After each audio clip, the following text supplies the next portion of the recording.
That's again a definition episode, and a shorter one for that matter. You hear a lot about diversity, both the right and the left use it all the time, but what it means is somehow floating in the air. For the right it's something that destroys their purity, for the left it's something that fills a cultureless, hollow Western capitalistic shell with culture, color, joy and song. Both are wrong. Whenever I say that the left and the right is wrong, nobody shares the video, but anyway, both are wrong. First, every culture has a culture. Here is where the left errs massively. The West has a culture. But, and here's where the right errs, if you don't change, you're not pure, you're dead. And here we enter diversity. Diversity stands in contrast to the monolithical idea of uniformity, but you have to have a culture that is able to adopt diversity. Take science, for instance.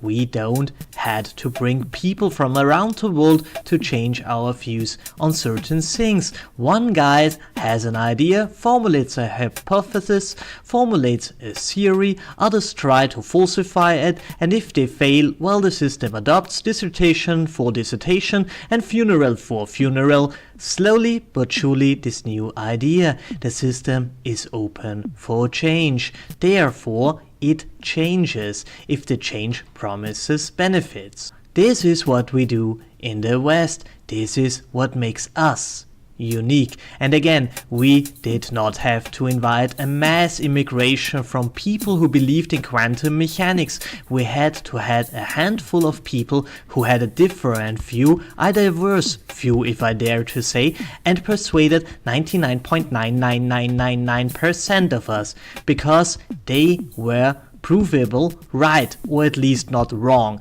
Other cultures don't do that. We in the West do that. Our culture is defined by our openness for improvement.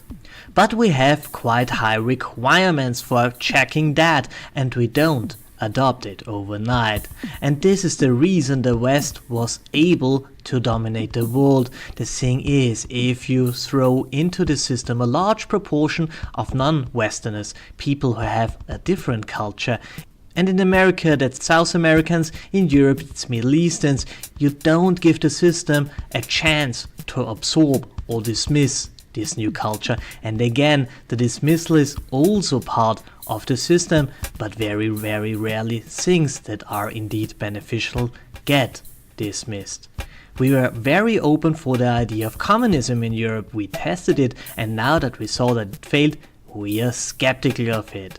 Diversity is enrichment if it comes in small doses in which we can adopt or reject it. But that's not what happens right now, because this system that honors the able and punishes the lazy, is a terrible system for the class of people that have power and money because they inherited it. Every other system, be that communism or be that Sharia law, is better for them, because no other system challenges their light in a way we do in the West.